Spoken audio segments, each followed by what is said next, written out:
Çok sağ olun Aygün xanım. Önce onu deyim ki, Amerika Birləşmiş Ştatlarının bura gəlməsi və vitse-prezident Vensin gəlişindən öncə böyük bir komandanın burada olması və cənab prezident onları qəbul elədi. Bunlar hamısı Amerikanın bu bölgədə 8 avqustdan sonra, keçən 8 avqustdan sonra daha samballı bir şəkildə, əsaslı şəkildə demək ki, o oturmasına, əsaslanmasına işarələrdir. Yəni investisiyalar gəlirsə, bu o deməkdir ki, Amerikanın burada maraqları formalaşır. Nə qədər çox investisiya qoyulursa, daha çox böyük bir maraq formalaşır həmin dövlət. Bilirsən, mən bildiyim qədər Amerika ümumiyyətlə hardasa öz investorlarının hər hansı bir ölkədə bir 5 milyon dollar civarında investisiyası varsa, o ölkədə hər hansı bir hərəkətli olarsa, o dövlət olaraq həmin investorun müdafiəsinə qalxır. Yəni onun investisiyasına hansısa bir təhlükə yaranarsa. Yəni bütün bu mənalarda Amerika investisiyasının, Amerika investorlarının Azərbaycana gəlişi olduqca önəmlidir. Mən bura gəlməmişdən öncə Vensin Ermənistanda demək mətbuat konferansına baxdım, Paşinyanla birlikdə. Orada da çox ciddi bəyanatlar verildi və çox ciddi yatırımlar düşünürlər. Onlar bir zamanda 5 milyard hadisa o çiplərin istehsalı ilə bağlı müəssisələrin qurulmasına, hansı ki çox önəmli bir müəssisədir. Eyni zamanda o demək ki, atom elektrik stansiyasındakı reaktorların dəyişilməsi ilə bağlı işlər və digər. Yəni həm Ermənistana, həm Azərbaycana bu yaxında bu şəkildə yanaşma o deməkdir ki, burada əsaslı şəkildə oturuşmaq və təbii ki, bu oturuşmaq o anlama gəlir ki, buradan digər güclər artıq ikinci dərəcəli güclərə çevriləcəkdir. Yəni, şimal qonşumuzun burada təsirləri praktik olaraq çox aşağı düşəcəkdir və eyni zamanda cənubdan olan qonşumuzun da durumu da o elə bir vəziyyətdə deyil ki, onun təsirlərindən biz xüsusi danışaq.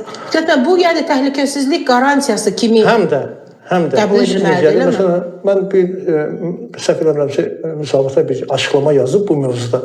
Yazdım ki, Amerika bura fitnə fəsad törətməyə gəlmir. Amerika bura işgüzar bir mühit yaratmağa, işbirliyi qurmağa və eyni zamanda sülh yaratmağa gəlir. Yəni biz şimal qonşumuzun burada gördükdə 10 illər boyunca, 100 illər boyunca burada nələr istədiyini və nələr etdiyini biz şahid olmuşuq. İndi o mövzuları genişləndirməyək, çünki biraz belə başa düşdüm ki, bizim əsas mövzumuz Azərbaycan iqtisadiyyatı ilə və onun durumu ilə bağlı olacaq.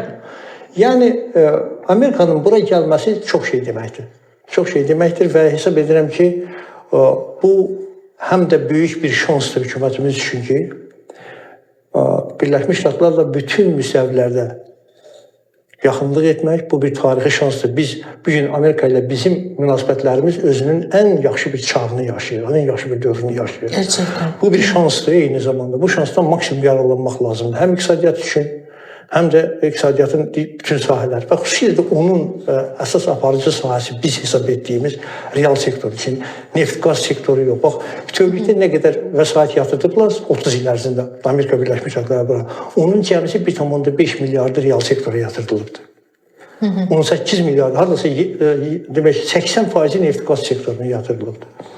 Biz haradasa iqtisadçı olaraq, müstəqil mütəxəssis olaraq daha çox istəyərdik ki, o pay çoxalsın. Yəni o 80% real sektora bugün real sektorunun 80%-ə daha çox ehtiyacı var. Neft-qaz sektoru indi pis yaxşı bir şəkildə nəsə qurulubdur və onun perspektivlərini də biz bilirik. Bax belə, yəni o dövlətin burada oturuşması həm siyasi, həm iqtisadi baxımdan olduqca önəmlidir. Və biz gözlədiyimiz, daha çox dediyim kimi bir də təkrarlayıram ki, iqtisadiyyatın real sektoru bugün ən çox gözləntisi, ən çox istədiyi xarici investisiyaların Azərbaycana gəlməsidir. Ümumiyyətlə, bütövlükdə investisiyaların artmasıdır və təbii ki, bu sırada xarici investisiyaların olması da xüsusi bir yer tutur.